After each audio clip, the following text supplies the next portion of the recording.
പൊതുസ്ഥലത്ത് നായ്ക്കൾക്ക് ഭക്ഷണം നൽകുന്നത് വിലക്കി സുപ്രീം കോടതി. തെരുവ് നായ്ക്കൾക്ക് തീറ്റ നൽകാൻ പ്രത്യേക ഇടങ്ങൾ സൃഷ്ടിക്കണം.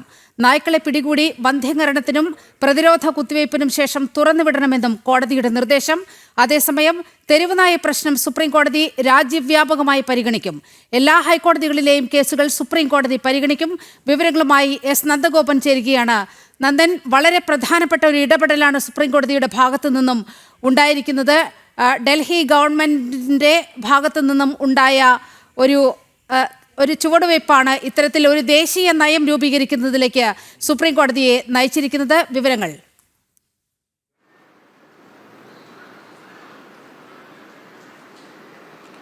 നിലിമ, കഴിഞ്ഞ ദിവസം രണ്ടംഗ ബെഞ്ചിനൊരു വിധി ഉണ്ടായിരുന്നു. അതായത് തെരുവിൽ നിന്നും പിടിക്കുന്ന നായ്കളെ വന്ധീകരണവും പ്രതിരോധ കുത്തിവയ്പ്പുകളും നൽകിയ ശേഷം അവയെ ഷെൽട്ടർഡ് ഹോമിൽ തന്നെ പാർപ്പിക്കണം എന്നുള്ളതായിരുന്നു രണ്ടംഗ ബെഞ്ചിന്റെ വിധി.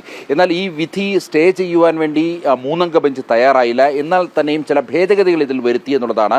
അതായത് ഈ മൂന്നംഗ ബെഞ്ചിന്റെ വിധി പ്രകാരം ഇത്തരം നായ്കളെ പിടികൂടുന്ന നായ്ക്കളെ വന്ധീകരണം അല്ലെങ്കിൽ പ്രതിരോധ കുത്തിവയ്പ്പ് നടത്തിയ ശേഷം അതിന്റെ ആവാസ വ്യവസ്ഥയിലേക്ക് തന്നെ തിരിച്ചുവിടണം എന്നുള്ളതാണ് മൂന്നംഗ ബെഞ്ച് വ്യക്തമാക്കിയിരിക്കുന്നത്. നേരത്തെ രണ്ടംഗ ബെഞ്ച് വ്യക്തമാക്കിയിരുന്നത് അതിനെ തുറന്നു വിടരുത്, അതിനെ ഷെൽട്ടർ ഹോമിൽ തന്നെ പാർപ്പിക്കണം എന്നുള്ളതാണ്. എന്നപ്പോൾ മൂന്നംഗ ബെഞ്ച് അതിനെ മറികടന്നുകൊണ്ട് ഇത്തരം പ്രതിരോധ കുത്തിവയ്പ്പുകളും അതേപോലെ തന്നെ വന്ധീകരണവും നടത്തിയ നായ്ക്കളെ അവയുടെ ആവാസ വ്യവസ്ഥയിലേക്ക് തന്നെ തിരിച്ചുവിടണം എന്നുള്ള നിർദ്ദേശമാണ് നൽകിയിരിക്കുന്നത്. മറിച്ച് ആക്രമണകാരികളായ നായ്ക്കൾ അതേപോലെ തന്നെ പേവിഷബാധയുള്ള നായ്ക്കളെ മാത്രം ഇത്തരം ഷെൽട്ടർ ഹോമുകളിൽ പാർപ്പിക്കണമെന്നുള്ള നിർദ്ദേശമാണ് മൂന്നംഗ ബെഞ്ച് നൽകിയിരിക്കുന്നത്. മാത്രമല്ല ഈ പൊതു ഇടങ്ങളിൽ എല്ലാ ഇടങ്ങളിലും ഇങ്ങനെ നായ്ക്കൾക്ക് ഭക്ഷണം നൽകുന്ന രീതി അത് പൂർണ്ണമായും സുപ്രീം കോടതി തടഞ്ഞിരിക്കുകയാണ്.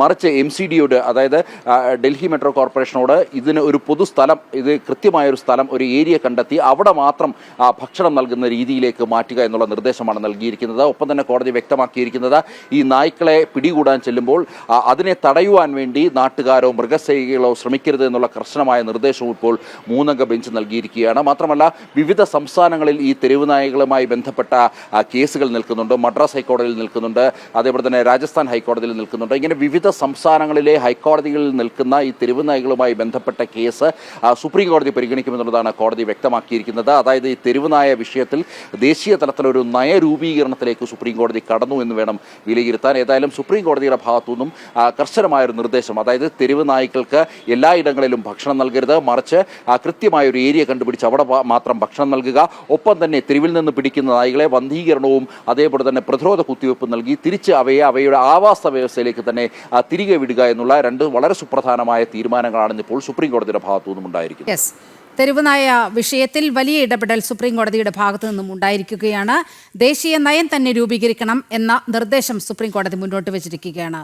എസ് നന്ദഗോപനാണ് വാർത്തയുടെ വിശദാംശങ്ങൾ പങ്കുവച്ചത്.